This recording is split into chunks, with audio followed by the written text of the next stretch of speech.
If you follow our travels, then you know that we love staying at unique spots on our journeys. We stayed at the View Hotel in Monument Valley, the Perry Mansion in Terralingua, and now the Presidio La Bahía in Goliad. This spot is especially unique as some of the buildings here are from the 1700s, which is incredibly old for United States standards. Plus, it was instrumental in the Texas Revolution. They only have one room and it books up way in advance, so if you want to do it, get it early. I'm going to start this video with a history on Goliad and the massacre here, as that's the most important thing to understand when we're exploring this fort. Then afterwards, I'll show you what it's like to visit the fort and to stay here.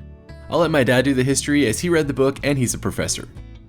And when we go on these trips, I like to find books that can kind of give me the background, the historical background. I found a really good one. It's called Texas Blood by Herman Ehrenberg, and he actually wrote this in 1836, shortly after all the events that occurred. One of the things that we always hear about is the Alamo, and how the Texas militia took the Alamo, held it for a while. Ultimately, there was a battle, and they were all killed. But there's a phrase that goes with that, remember the Alamo, which drove the soldiers forward and inspired them in the future.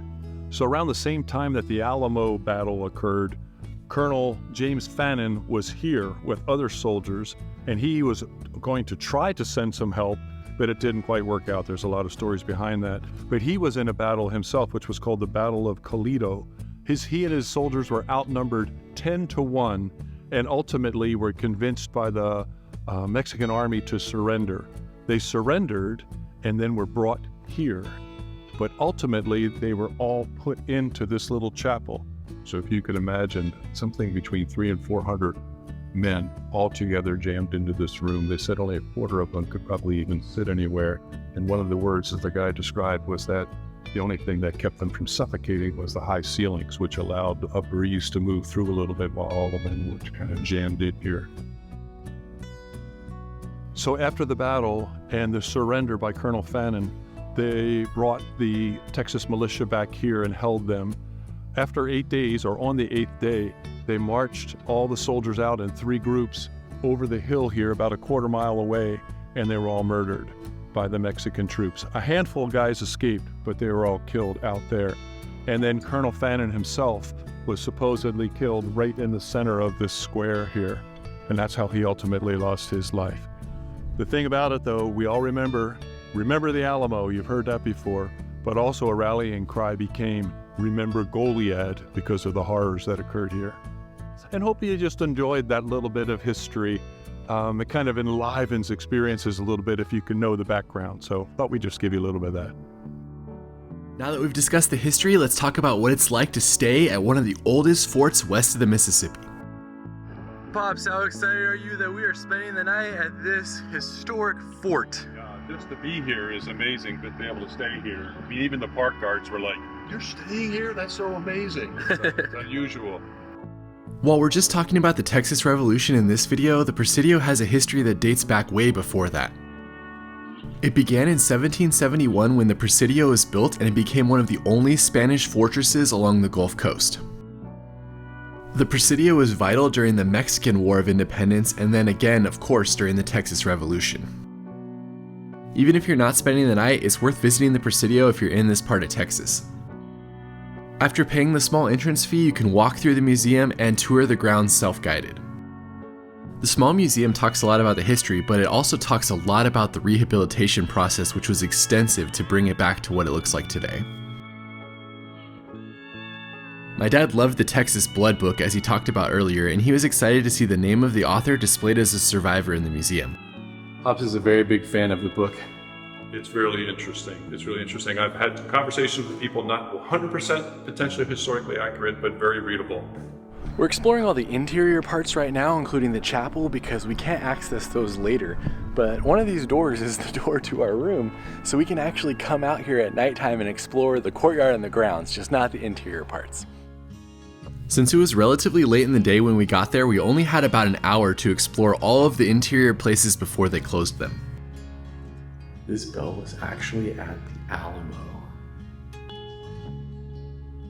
The church, which is known as the Chapel of Our Lady of Loretto, has been in continuous operation since 1853. The building itself is even older, though, dating back to the 1700s. After leaving the chapel, we made our way out to explore the courtyard. This cannon is actually believed to have been used during the Texas Revolution. And it's still up here on display. You can even touch it. The last interior part that we could access during the day was the old barracks. Doesn't look too comfortable. I'm glad that we have an actual room. While it was pretty small, this building had information on what life was like at the Presidio.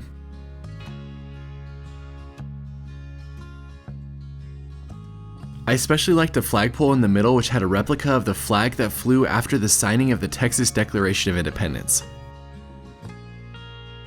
Here's the famous Presidio behind me. There's the door to our room. Let's go check it out. And then there's 2 beds in this room. And there's a little seating area with a fireplace and some journals that people have written in. Then you come in here and there's a little kitchen, a little place to eat. And there's a bathroom with a shower, but don't take a shower longer than 5 minutes because it will flood the museum, they said. Hot and cold or backwards in the shower. Good to know. And then coming back out, here's the other bedroom with the main bed. Yeah, it's a pretty cool spot. There's Pops right there.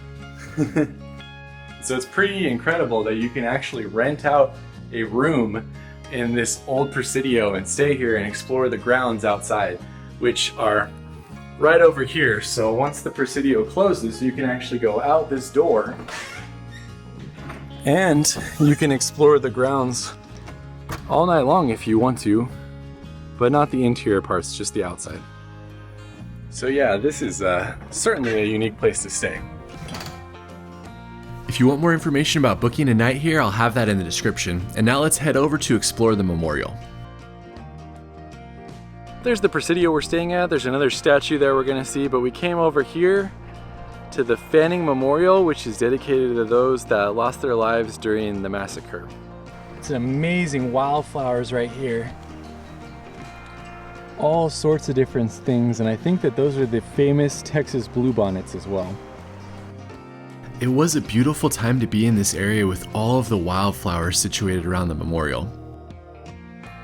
The sign at the monument states that it was erected to honor the soldiers that were killed at the Battle of Coleto, who were buried on the battlefield, and of Colonel Fannin and his men who were executed in 1836 with their bodies buried beneath the monument.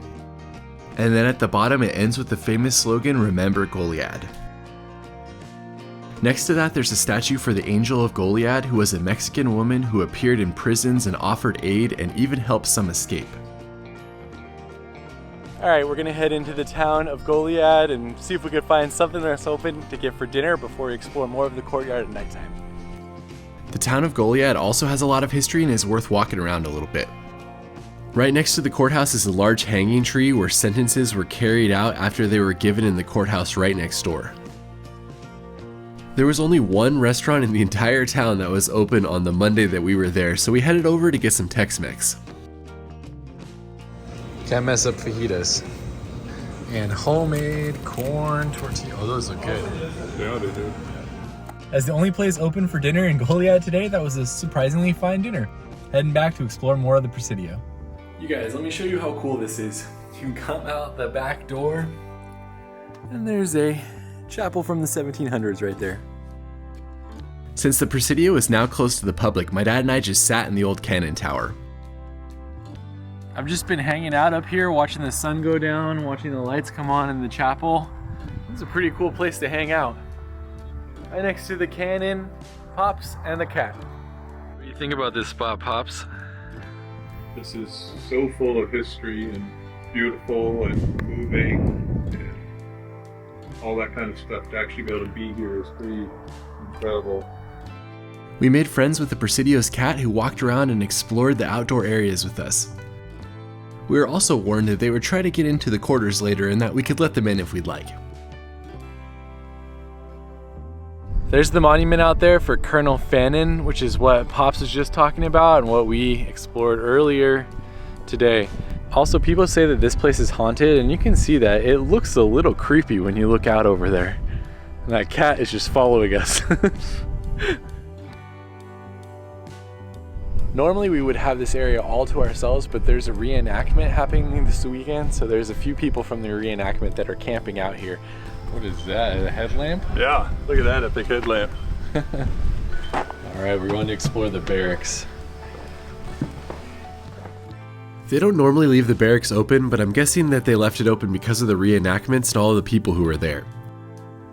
Normally it's only the exterior that you can explore, and the rest of the interior buildings were locked, but it was cool to be able to walk through the barracks at night.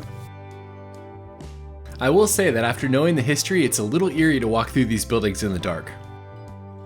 But I have to say, it's such a unique experience to have in Texas, especially staying somewhere this old and being able to explore the grounds like this.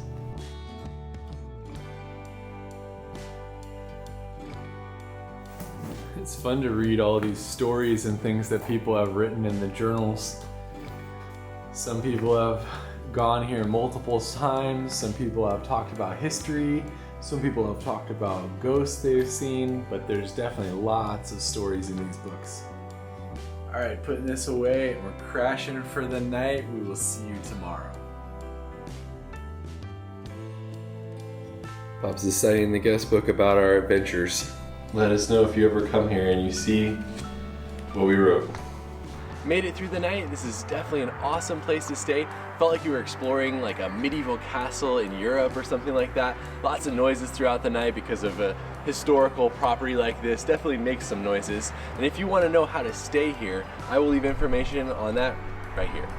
Pops, what's your review of this spot? It's really cool. It's like staying in a castle is what it feels like, an old ancient castle, but then the history all around just really is amazing. It's a great place if you're a buff of history and want to understand it better by being here. That's it for this video. Let me know if you enjoy exploring these unique places to stay with us in the comments, and we will see you on the next video.